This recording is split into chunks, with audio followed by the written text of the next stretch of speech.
Hey, this is the geek protagonist on a weird angle.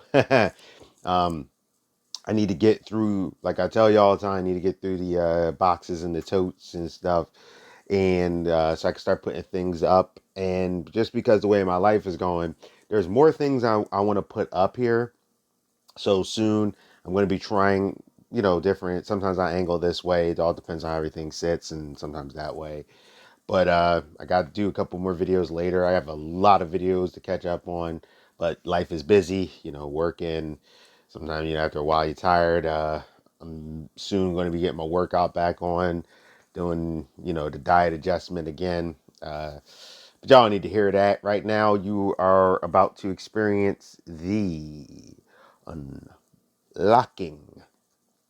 All right, let's go. All right. I don't know if I showed this before or not, but this is something I found for my grandma. She's into figurines, and this is basically a toy shop person or a black Santa Claus.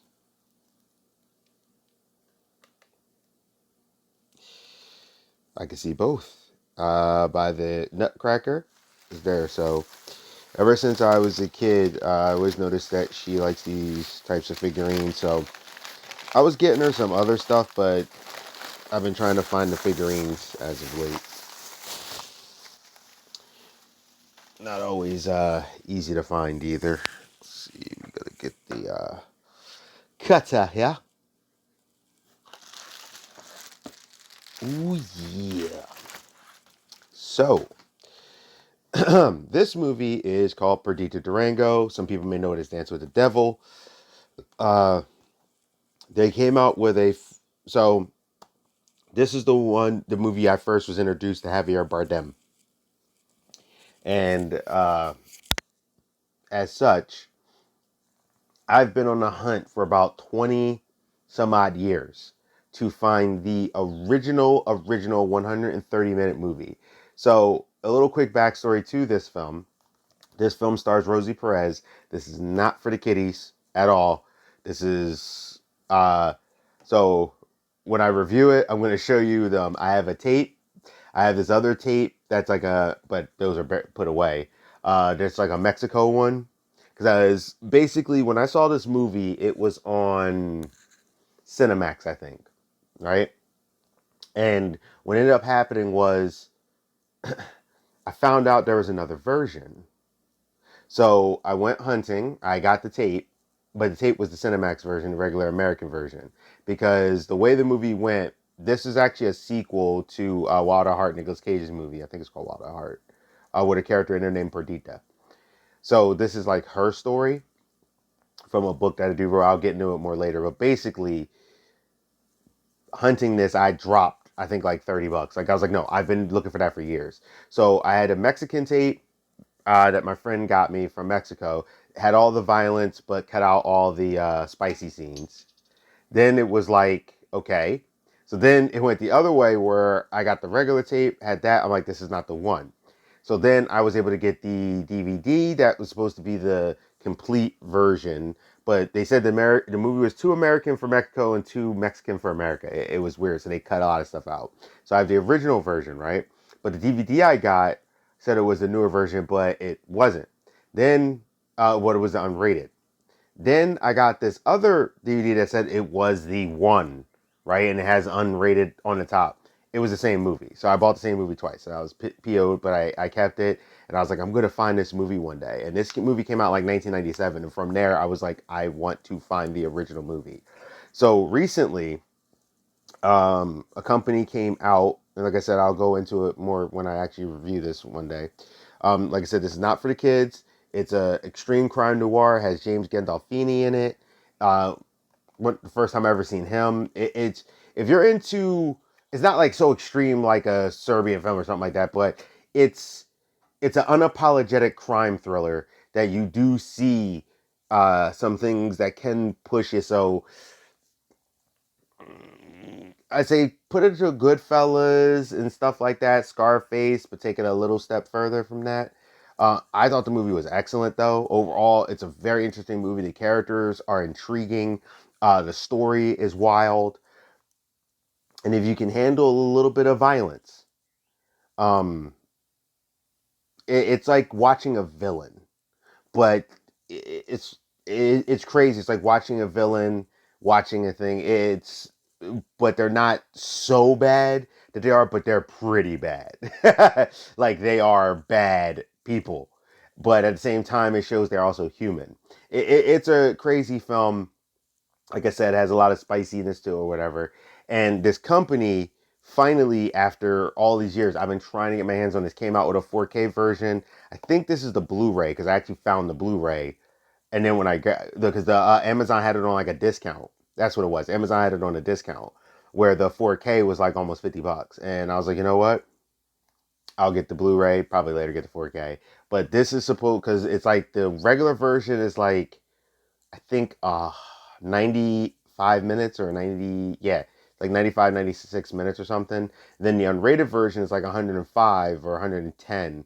And then this version is like 130. But this is supposed to be, they actually hunted this down as this new company that's been taking some of the old films that were a little bit tougher, we'll say, and been putting them and getting the full film. So this is the full film. I'm very excited about that. I'm going to be trying to watch that later. Went to, I guess it was the Dollar Place. Got Lego Power Chima because I actually like Chima a little before what I watched of it.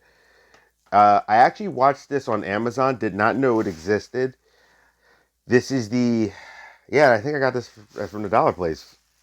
Yeah, the bag is just a great bag. Red Sonya, Queen of Plagues. This is the Gail Simone one where she kind of retconned Red Sonya's story. In the original story, Red Sonja had an act of violence and was violated that made her become Red Sonja. And this one was more of the act of violence was more similar to the movie Conan, um, especially the remake.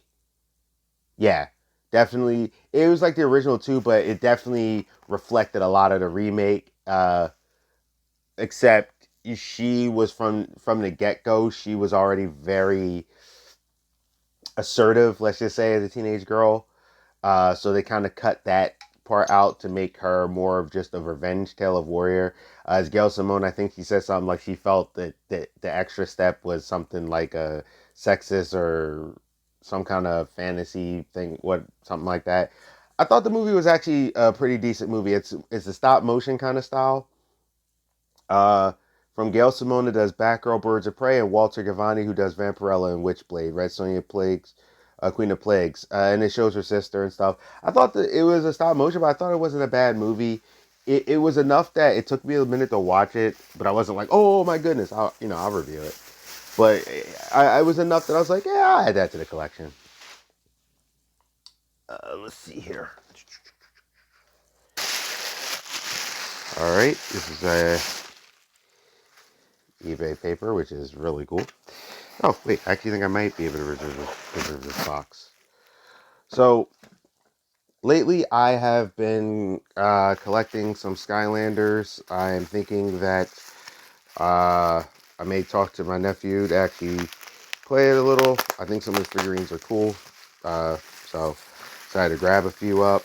I might get to the game a little bit later when I have time to play it. But some of these Skylanders are still really expensive. Crazy enough. So this one's pretty cool. This is, I think his name is Bushwhacker. I almost got a legendary one. You can see it there. But what ended up happening was someone outbid me by like a $50, even though I kept going up. So I was like, I just want one of them. Also, I try to grab some figures cool. A couple of them are a little more expensive. Like I seen this one called Nightlight and this dragon one. They're really cool looking, but it was a little rich for my blood, as they say. All right, and yeah, so you got a little package here. Remember what I always say, sometimes you can reuse these, but this one, nah, it's a good packaging, but it's definitely paper packaging. Like I can't save this one. Aha. So I finally just broke down and started grabbing the compendiums because it was like people discovered this book as I was slowly starting to get them, and it got really popular. But then I seen this one on eBay. So it's called The Stuff of Legend. I have the first one. I was about to buy the second one that someone had. This book's a little bit beat up, but I mean, hey. Now I have the first sets of stories. I got to try to see if I can get my hands on the second one. Like I said, it got a little slash there. Like it's still good with eBay. It says enjoy from the person. I mean, the inside looks fine. It's a little worn, but hey, I'll take a worn book. I'm there to read it. I think I accidentally put these back in here. Well, if you're wondering what I'm talking about, just really quick, I think I did it in another video. Terry Bogard, Banjo Kazooie. As a matter of fact, the needs to come out. Byleth. These need to come out anyway. I'm not wearing one right now, but I know I did these. Atari and that. So if you're like, what is he hiding? That's what it is. Now, normally, like I said, I put on one of my lanyards. I'm trying to, but I'm having a rushing this morning, so it's kind of like, oh, got a lot of running around to do.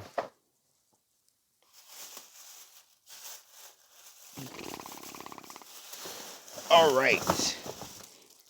This is more important. So this is the final piece. So you can see. Like I said, I'll put these on later. So Casper Scare School. You know, when I got my like niece over or whatever, I got some kid shows, cartoons they could watch. Star Wars: The Empire Strikes Back or out is literally so they can just watch these. This, oh, by the way, I found these at Goodwill. This was actually a Goodwill like this, Paul. I was like, also available on Blu-ray and everything. I'm like, this is brand new. This is, I always love getting these cartoons so I can watch them. This says Mighty Mouse, Wolf Wolf, Goofy Wonder, bars and strips, and others collector's editions. I don't review the kid stuff too often that I get. This is the Italian Job. Never owned it. So I was like, it's older movie. Don't really care if it's Blu-ray or not. X-Men Evolution Last Spot. Anytime I find an anime or some form of an old cartoon, like, well, I buy it. I have all now but one, but this is Hero Season 3. Now, I know some of you are probably like, Heroes? That show was blah, blah, blah. I got this for my boy, Hero Season 1. So I have all of them except for that last special season they came out with. And I found this, and I think I'm going to clean this up and give this to somebody if I didn't already talk about this one. It's a bank with the A, B, C, D, E, F, and I think I'm going to give this to my the new baby niece when she's a little bit older. Yeah. So, pretty cool. And do a quick little recap here. We got Heroes Season 1. That's for somebody else. Heroes Season 3. Overall, if y'all want me to review the Heroes season by season, I will. I didn't have the same harsh feelings as everyone else. My actual favorite villain in there, besides Tyler, was Robert Knepper's character, the one with the carnival, but a lot of people apparently hated it, but I actually liked it, but whatever. X-Men Evolution. That show had to grow on me. Towards the end, I really liked it. But when that show first came on, I wasn't really a big fan of it because I guess I was still stuck on the 90s X-Men. The Italian Job. Mighty Mouse. Paul. Star Wars. Empire Strikes Back. Out. Lego. I keep saying Strikes Back. Casper.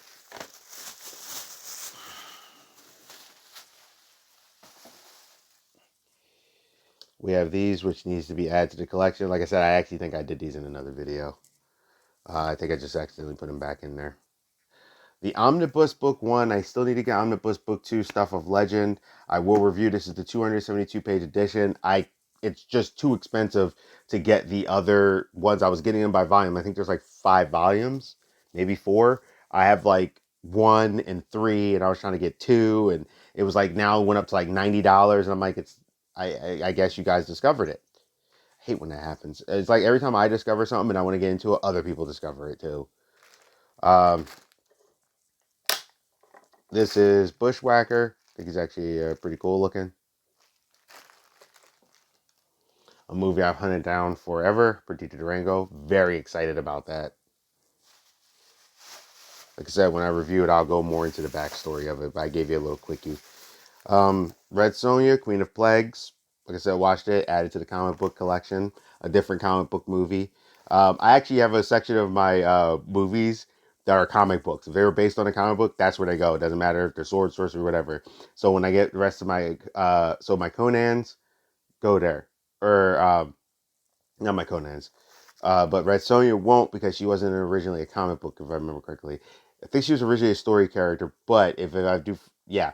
So she won't, even though this is based around a comic, she will go to the sword and sorcery section. Technically, actually, no, you know what? She'll go to the comic book section because this is the comic book and they changed her story. Lego Shima. I thought those characters were pretty cool. And I'm not going to take this out again. It's already wrapped in paper, but the Santa Claus for my grandma. I'll take it out though. Yeah. So this is the Geek Protagonist. You stay safe, you stay healthy, and you stay real. And I'll see you in the next one.